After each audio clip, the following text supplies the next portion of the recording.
Hi everybody, welcome to Spinal Fusion Shop. Brian, I'm back. Remember to like and subscribe if you like my content, it really does help me out. Today I'm here to talk about XPEL, X-P-E-L, paint protection film. And a couple things that I wish that I knew before I got it on both of my vehicles here. You'll see that one's a darker color, one's a lighter color. I'm going to kind of go into the differences on both of those things that I wish I had known prior to getting this. Okay, I got to sit down for this one because it's kind of a serious topic. Warranty. There is none. Now, hopefully XPEL doesn't come after me and sue me for that. They have a whole lot of legal terms, big definition of what their warranty is, what it covers. That's great. But if you actually sit down and read the warranty, it literally covers, I'll tell you, exactly yellowing, cracking, blistering, and delaminating. Now, okay, that sounds great. Maybe in 10 years you'll have some of those issues. That's all it covers. No peeling, no installation issues, no scratches, no nothing. You put the wrong chemical on there, you have no warranty. It's very interesting to me that they say delaminating, which one would think if the thing peeled up and the edges curled up. But from my experience, that's not delaminating. They'll blame the installer for that. So from my personal experience, from my two cars, from the issues that I've had with the film on my car, the company itself will not honor any warranties. I have a couple emails here I want to read. I exchanged a couple things with them. And I want to highlight exactly what I think a problem is. So when I opened up a case for one, the installer damaged this brand new car with less than 100 miles on it, was dropped off. And I'll show you the pictures of the underside of the hood and go into detail a little bit about what that is. I said that, hey, XPEL, I used the XPEL dealer that I thought, and they were an authorized reseller who you trained to use your products, and they damaged my vehicle using your products. And their response, XPEL's response was, I'm reading it right here, word for word, an email from their customer support. We do not provide our products. We sell these installers the products they use, and they can use them however they like. That's important to note because if you actually read their warranty, I'll read a couple things on there. The company's products must be stored, handled, and installed, used, and maintained in accordance with instructions provided by XPEL. And this limited warranty is conditioned upon compliance with all such instructions. So their support team said, no, we only sell it. We don't instruct them. We're good. We're done. It's all the installer. We don't do it. But yet their warranty says we provide them a set of guidelines that they must follow in order for the warranty. So you see where I'm a little confused. Additionally, this warranty does not cover defects caused by non-compliance with the company's guide or instructions. So again, instructions they don't provide to the installers, apparently. That's great. Improper storage, installation, handling, and or use of the product by the installer. Use of non-XPEL products. This is a good one. If you wash your car or take it through a car wash or ever admit to anything like that with not using XPEL products, warranty void. Their words on that are use of non-XPEL approved chemicals prior to, so whatever the dealership put on the car before the car was sent to XPEL to put the stuff on, during or after installation on the company's product. If your chemical is not listed, which they only list XPEL products, I'll show you what those are in a second, that has not been recommended for use prior to, during, or after installation of the company's product. So literally, if you use any kind of car wash, any kind of chemical before, during, prior, after, that does not XPEL chemicals, warranty void. Car washes, I mentioned that, very interesting. If you look at their FAQ, they say, oh yeah, you can bring it through an automatic car wash. But they also say that we don't cover any damages that are caused by improper washing techniques, automatic car washes, or incorrect washing tools that may cause abrasion or a third party not authorized by the company. So if you bring your car through a touchless car wash and an edge peels, nothing. No warranty, no whatever. Products, no. If you bring it through something that has, a touch car wash and a scratch comes, which doesn't ever happen to a normal car, but if you see a scratch, no.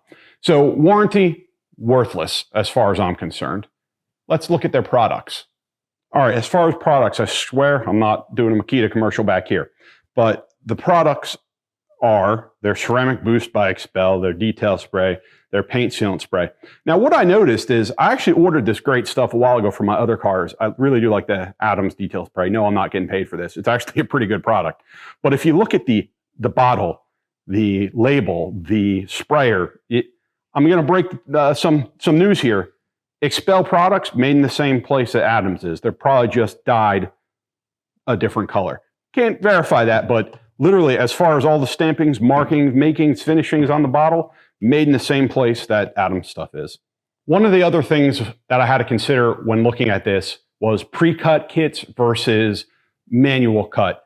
And I contacted a whole bunch of different installers, and what I found from this industry is it's pretty toxic. You have the guys who use the pre-cut stuff like XPEL who want to do volume work, print out something, have people lay it down, move on to the next vehicle, versus the guys who get a big giant sheet, they cut it, they tuck it in nicely. Let's talk about pros and cons of each. The people who do the pre-cuts, they're told, oh, okay, the pre-cuts, you'll see the seams, it'll be horrible.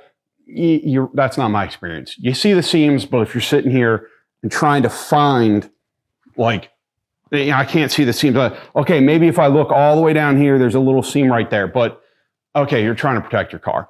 So if you do a pre-cut, you will see more seams than if somebody applies it, tucks the edges, and cuts. But then the pre-cut guys are like, hey, well, if you go to somebody like that and they cut it, they're going to leave razor blade marks in your cars. Okay, I've seen it both ways. At the shop who did this, I've seen other cars come in, and I've seen people who have done horrible jobs with razor blades and they cut the paint and all that stuff. But then I've also seen this shop who did that car, quality control between the two different workers, like night and day. It's a crapshoot. The guys who do the pre-cuts say the guys who do the wraps with blades are idiots, will cut your cars. The guys who do the wraps with the blades will say, oh, the pre-cuts are stupid, we can do a much better job, we'll tuck it, film it. My experience, it's a crapshoot. It's all on the installer. If you get a good installer, they can do good on on either one. Little tip about the XPEL stuff, which again, I'm not really a fan of, but they have added in, I think 2021, 2022, the ability to grow some of the edges in their printout stuff. I'm not in the industry, I don't know the term, but the installer at their discretion can actually increase the edge distance a little bit more so they can wrap it a little bit better.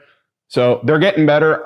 Would I go with a pre-cut kit again? Probably. That would be my choice because I do not want to deal with somebody doing razor blade marks, because even with the pre-cut kit, I had the guy drop a razor blade on the brand new car, scratch the plastic, and then also somewhere on the fender, leaning over maybe with a belt or whatever, scratch it up. So either one could damage. It's just a crapshoot. All right, now I'm going to walk around the shop and kind of show you the difference in these two cars. Lighter cars like this Subaru, they're going to show less imperfections, as opposed to cars like this that have a little bit of a darker and a glossier thing. And I'll show you a great example of that in a second. Issues I had with this car. XPEL says we must use iron remover. So on my aluminum, yeah, they're actually aluminum from Subaru, but brake calipers, they must have had some kind of metal dust on them. So when they went to use, they being the installer, the iron remover on the car, it actually etched my brand new, this car got again dropped off with about 200 miles on it again, iron etched those. So I had to actually take the wheels off, paint the calipers.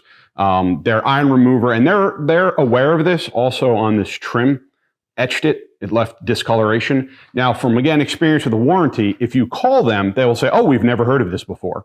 But that's their default setting, I believe. So things to watch out for: iron remover on chrome can cause damage. Iron remover on aluminum can cause damage. And then on this particular car, I'll pop it up in a second. I'll show you the damage that was caused on that. Underneath the hood here, the seam sealer, where they wrap it around, they use a product, and maybe I'll put it up here somewhere. I don't know. They use a product meant to glue the edges, but they don't tell you that. And I'll go into detail that one in a second, but when they put that on, it softened the seam sealer and caused the paint to be removed and the seam sealer to be permanently damaged, and that car has to get some repairs on it. So things to watch out for.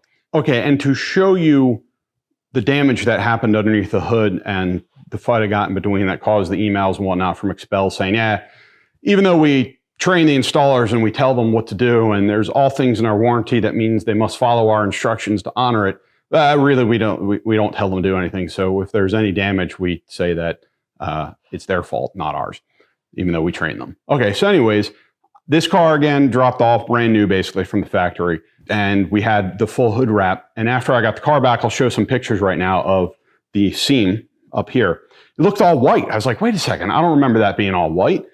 And I got a picture from the installer of this product, and they say that they use this product to glue the edges down. And that's the company's instruction, XPEL, to glue the edges down. Problem is, it's a dissolver of any kind of tacky material, and a seam happens to be basically glue. So they put that crap all along this seam, and I've since painted it, but it still, to this day, remains tacky. This is 6 months later, still remains tacky because the actual seam sealer underneath it, the glue adhesive properties were dissolved by their glue down, and they had glued, they wrapped the edges all the way around. You can see right here is where the XPEL edge ends. They wrapped it around, and the installer said, oh yeah, no, we wrap it around, then we peel it back, and then we cut it. And they had peeled it back, and it peeled the paint off, and nobody had the courage to tell me that. So it's on both sides. Damages in total will be about $1,200 to repair, because you have to scrape the seam sealer off, put the seam sealer, spray, blend, be careful about the edges to do it right. And the installer was like, oh, I can fix that with a rattle can. Yeah, no, you can't. I'm not going to give a brand new car to you to do paint jobs on with a spray paint. So sorry. But the guy who installed this owns a vinyl shop, has installed apparently thousands of these out there. And, you know, it's a fight between XPEL and a fight between the company, and you're going to lose. So I just want to let you guys know what you're in for, what to look for, take lots of photos before you do stuff. So on this car, let's talk about imperfections. Let me show you a seam here first. You know, here's a seam. You can kind of see a seam. If I go a different angle, you'll see it more. If I go this angle, it'll kind of disappear. Is what it is. Up here, you probably didn't notice. I got it. The film goes right to there. You know, this is a pre-cut kit. So again, like, you might be able to tell right here that there's an edge. Hard to tell in a video. Unless somebody's walking all the way up to your car, you're not going to notice this stuff. Now let's talk about installation issues. This one's going to be kind of hard to see, but you see like a little piece of debris underneath this? I don't think that there's an installer out there who can get 100% of debris out of it. So if you're going into it expecting a flawless job, there's going to be a couple pocks. You know, it's not worth risking your paint from them having to rip this thing off and put it back on. But there was that. I've got a couple of them in here, but because it's a light silver car, you can't really see it. My favorite probably is, oh, it's going to be somewhere over here. Again, it's a light color car, so it's really hard to see. But the installer left one of his long hairs underneath it. I can't see it right now. Different light. Oh, there it is. There it is. You can kind of make it out. So somebody left their hair under there, but you really can't see. The mirrors were wrapped. You know, there's edges you can kind of see right there from the kit. Now let's talk about XPEL on a different car that's darker, that at different angles, you'll pick up shine differently. So if I walk over here, you know, you're really hard pressed to see some of the pock marks, but look how far I am, pretty far away. You probably already saw it in the video. There's a pock mark. That's the same thing, just a little bit of debris underneath the hood where there's probably like 5 or 6 on the other car. This one has 3 in the hood, and from far away, you know, although it's really small, it's just like a little itsy bitsy dot of dirt underneath there. They show up like wildfire. So if you have a black car, if you have a dark blue car, dark color car, you're probably going to see that, and it's going to annoy the hell out of you. They offered to redo it. They can redo them, but there's no guarantee, in my opinion, you're going to get a perfect one, or the next one's not going to be worse, or you're not going to cause damage. Here's another. They look huge. Absolutely look huge, but they are really actually small in the grand scheme of things, and when you're far away, they're hard to tell. So full disclosure, I paid $1,500 for a full frontal, which wraps the hood, the front grille, the bottom piece here, the Mazda logo, I already said the hood, the fenders, the headlights, the mirrors, the A-pillars, and the top section right here about a foot back. So that's a full frontal. Now, about 3 weeks after it, I'm going to talk about warranty. A rock hit it. Not that big. That's why you pay for this stuff, so you don't have paint damage that you can see. Well, a rock hit this and sliced the film actually up and caused it to delaminate. But hey, delamination, no warranty. I mentioned that earlier. So I contacted them. They're like, nah, we don't protect against rocks chips, which is the sole purpose of your product. So just to let you know, apparently it can easily get damaged. Just think about that when you're factoring and putting this stuff on your car. Rapid tack. Oh, but Brian, why would you want to do that? You're going to get this car back, and even if it's wrapped under, especially on the mirrors, you're going to notice, but there's going to be little bits that they didn't glue down right. And over time, whether you go through a car wash, which I've never done, or just rain or whatever, you'll see an edge kind of start to peel. And look up the instructions on this. It's recommended by the actual shop that did this stuff, but it works really well. I'll let you figure out how to do it. There's instructions and videos online. All right, everyone. Well, that is all for me today. If you remember, please, it really does help me out to like and subscribe. Thank you and have a great day.